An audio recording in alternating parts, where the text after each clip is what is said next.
Mr. President, welcome back to the program.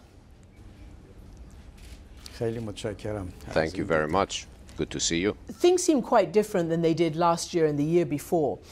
What will happen, do you think, if President Trump pulls the United States out of the nuclear deal, JCPOA? Well, the JCPOA, as a multilateral agreement ratified by the United Nations Security Council, exiting such an agreement would carry a high cost for the United States of America, and I do not believe that Americans would be willing to pay such a high cost for something that will be useless for them. It will yield no results for the United States, but at the same time, it will generally decrease and cut away and chip away at international trust placed in the United States of America. What would you do? What would Iran do? We will have various options at our disposal vis-à-vis this issue if the United States pulls out of the JCPOA. And there has been quite a great deal of thought given to this possible scenario regarding our reaction. And if such a thing were to happen, quite swiftly the world will see Iran's steps and reactions. This action will take place in a matter of a few days.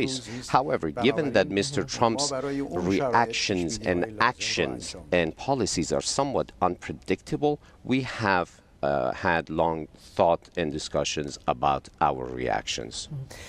Can I ask you, because I've talked to other Iranian government officials, I've spoken to officials from around the world, what do you think of President Trump's Twitter diplomacy? Do you see a strategy? Do you see policy? Do you see chaos? What do you see? Well, in any way, it is a method that Mr. Trump has started. He knows better than anyone. He wishes perhaps to enter into certain announcements actively and be ahead of the media. I don't see it as a problem specifically. However, what he tweets at certain points doesn't seem to be in accordance and in line with other statements from other American officials, and this, by its nature, causes a certain deal of chaos. You see what's happening between Burma, Myanmar, and Bangladesh.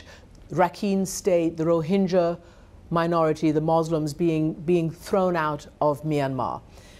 What is Iran's position on this, and how dangerous is it in terms of it being yet another cause, yet another Muslim cause for the terrorists to use as an excuse to create more terrorism around the world? Recent developments are fairly unprecedented, under which 400,000 people have been run from their home and their houses set ablaze by the Myanmar security forces. So it is a human tragedy and it is a genocide that is taking place. And I believe that not only Muslims, but all countries from throughout the world must, vis-à-vis the Myanmar government and the Myanmar armed forces, stand steadfast against their current actions and render a great deal of support and aid to the refugees currently entering Bangladesh. Is it a magnet to recruit terrorists? These actions, oppression against people, running them from their homes, genocides, always lay the grounds for extremism and violence. And it is possible for terrorists to wish to use such an atmosphere and such a foundation, but it is up to us to not allow them to use these as tools to draw people as a magnet. And certainly once their defeat is ultimately achieved and driven from the Syrian and Iraqi battlefield, they will certainly focus elsewhere, and it is of great danger not only for us but the rest of the world as well as Europe, of course. What is your reaction to the leader of North Korea, Kim Jong-un, with his 6th nuclear test, with his ICBM missile test, with sending missiles over Japan, threatening American territory. What is your reaction to what's happening there right now? And he has nuclear weapons. Our position has been very clear and remains clear vis-à-vis nuclear weapons. We are against any type of weapons of mass destruction as well as nuclear weapons, and we believe that they must be destroyed throughout the world. So our opinion, our positions are clear. Arms races are not acceptable to us in any region, and we see that as extremely dangerous. However, from the other side, the positions and the actions of the United States, as well as other nations against the North Korean country, has not been very positive. And I don't think there is a military solution to this. Only diplomacy is the tool that will resolve this problem.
Russia and Belarus are putting on a massive display of firepower in the Zapad 2017 exercises. Now, they say that all of this is the simulation of an attack on both Russia and Belarus by a fictitious country. They say they want to test their interaction capabilities between the Russian and Belarusian armies. But of course, there are concerns on the part of NATO. NATO says they believe that up to 100,000 Russian troops are involved in these exercises. The Russians say that's nonsense, that it's only about 13,000 soldiers that are involved in all of this. The other big concern that especially Eastern European NATO countries have is they believe Russia might actually keep some of its troops here in the border area instead of pulling them back after the exercises. The Russians are also saying that simply isn't true.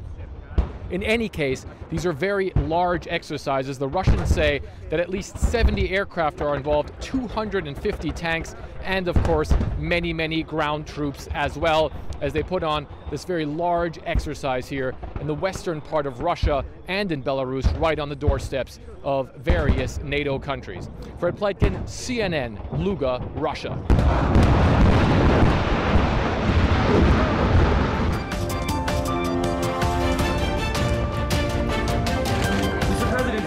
Stay in the Iranian nuclear deal?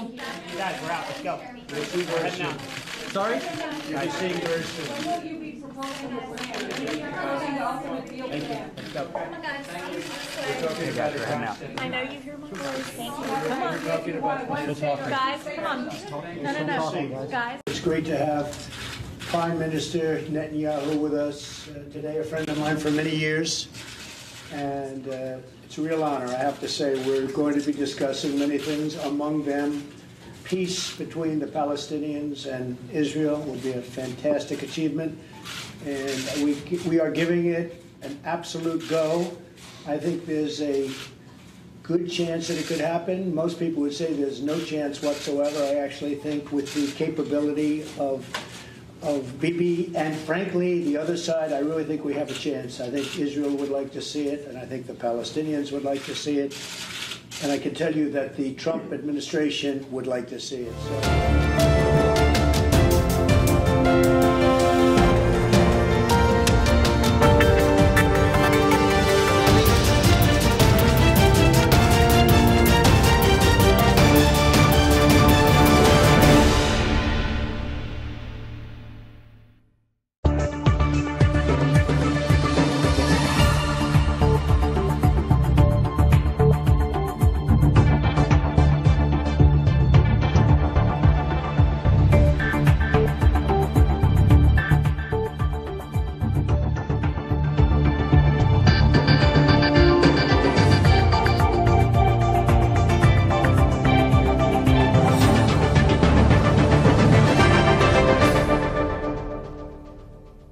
ترافیک کاری اردوغان در نیویورک، از دیدار با سران کشورهای مختلف تا طرح پیشنهاد برای اصلاح ساختار سازمان ملل متحد. اردوغان چند سالی است که در انتقاد از سازمان ملل متحد خواستار اصلاح ساختاری در این سازمان بزرگ جهانی شده. او بارها به ویژه در تبلیغات انتخاباتیش این شعار را مطرح کرده که جهان بزرگتر از 5 است. منظور 5 کشور دارای حق وتو در سازمان ملل متحد است. حالا روز گذشته او در مراسم افتتاح خانه ترک، ساختمان مربوط به دفتر نمایندگی دائم ترکیه در سازمان ملل متحد، بار دیگر از ساختار حاکم بر این سازمان انتقاد کرد. جالب است که این ساختمان 32 طبقه جدید در نزدیکی ساختمان سازمان ملل متحد است و اردوغان گفته این مرکز دیپلماتیک جدید ترکیه در نیویورک ساحل امنی برای مظلومان خواهد بود.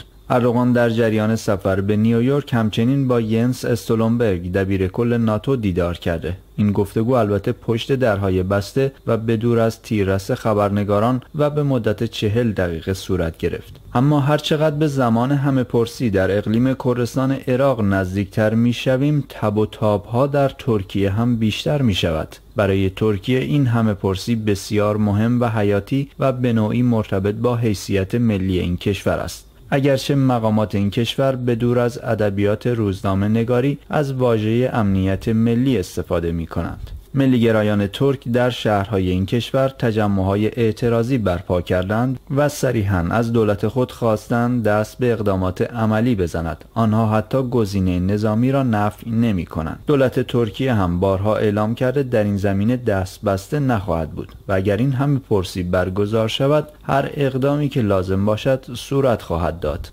در چنین حال و هوایی روزنامه‌های ترکیه همچنین از هشدار ایران به مقامات اقلیم کردستان عراق استقبال کردند. یعنی شفق به سخنان شمخانی دبیر شورای عالی امنیت ملی ایران اشاره می‌کند و می‌نویسد واکنش تند ایران به بارزانی. روزنامه خبر ترک هم می‌نویسد ایران به اربیل هشدار داد. روزنامه استار اما خبر می‌دهد ترکیه به احتمال مرز سیلوبی هابور مرز مشترک خود با اقلیم کردستان عراق را می‌بندد. در واقع این اقدام ترکیه می‌تواند فشار بر گلوگاه تجاری اقلیم کردستان باشد که از این گذرگاه مرزی بیشترین مراودات تجاری را با بیرون مرزها دارد. در این حال روز گذشته ترکیه با گسیل صدها تانک با هدف رزمایش نظامی به این گذرگاه مرزی نخستین هشدارها را به مسعود بارزانی و اقلیم کردستان عراق داده است. باری شگفت‌انگیز است این جهان سیاست. تا همین چند وقت پیش اقلیم کردستان عراق از نزدیکترین متحدان ترکیه به شمار می رفت. در سفر مقامات اقلیم کردستان به آنکارا و در جریان استقبال از آنها گاه از پرچم اقلیم کردستان هم استفاده می شد. حالا اما ادبیات آنکارا تندتر و تندتر می شود.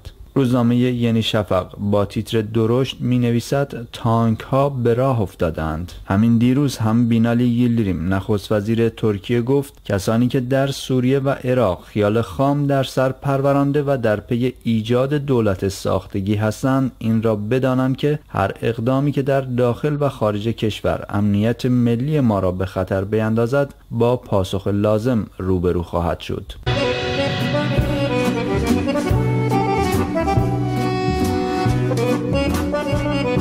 Thank you.